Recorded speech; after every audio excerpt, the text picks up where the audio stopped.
వెళ్ళిపోయి మళ్ళీ వచ్చింది ఆ కారణం చేత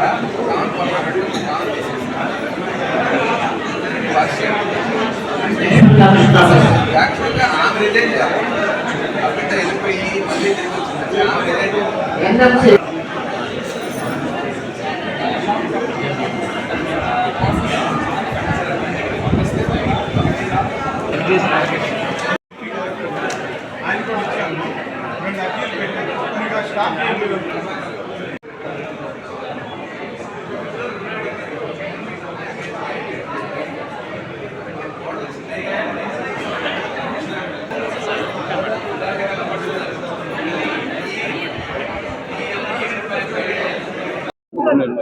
మధ్యలోకి రా.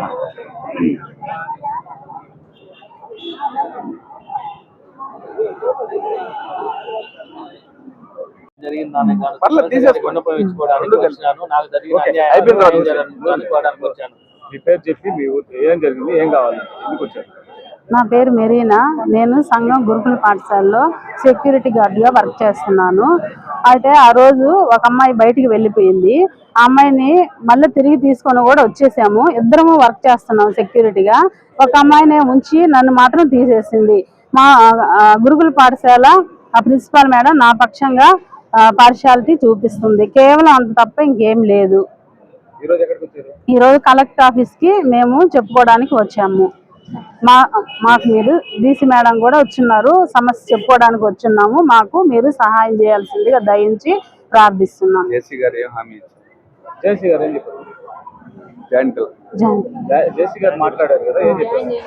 జాయిన్ చేయించుకోమని చెప్పారు. ఇది మొదటి తప్పుగా పరిగణించి జాయిన్ చేయించుకోమని చెప్పారు.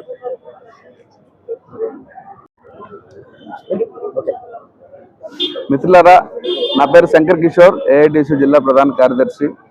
సంఘంలో ఒక సెక్యూరిటీ గార్డ్గా పనిచేస్తున్నటువంటి ఒక మామూలు వేతనం తీసుకున్నటువంటి 8,000 వేతనం తీసుకున్నటువంటి ఉద్యోగస్తురాలు మెరీనా గత నెల 21వ తేదీ అక్కడి నుంచి ఇంటర్మీడియట్ అమ్మాయి వెళ్ళిపోయింది. ఆ బిల్డింగ్లో గోడలు హైట్ తక్కువ, గోడలు హోల్స్ పడి ఉన్నాయి, సందుల్లోంచి వెళ్ళే పరిస్థితి ఉంది.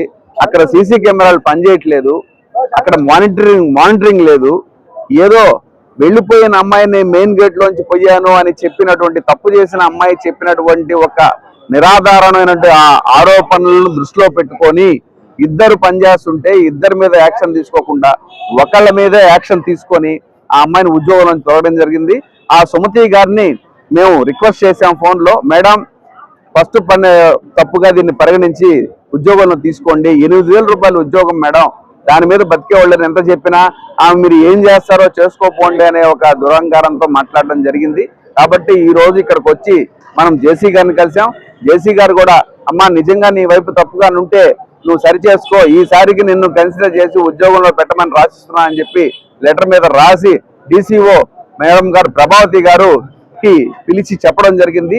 ప్రభావతి గారు జేసీ గారు చెప్పినప్పటికీ ఈమె నిర్లక్ష్యం అని చెప్పి ప్రిన్సిపాల్ చెప్పిన మాటలను నేను నమ్ముతూ అదే విధంగా మాట్లాడుతుంది తప్పితే జేసీ గారు చెప్పారన్నా కనీసం ఒక హైర్ అథారిటీ చెప్పారన్న భావన కూడా ఆమె లేకుండా చూద్దాంలే అనే పద్ధతుల్లో ఆమె వెళ్ళి కూర్చుంది. కాబట్టి కార్మికురాల కోసం మేము పూర్తి స్థాయిలో పోరాటం చేసి ఆమెను పనిలో పెట్టేంత వరకు మా పోరాటం కొనసాగించి వాళ్ళకి అండగా ఉంటామని తెలియజేస్తా ఉన్నాం.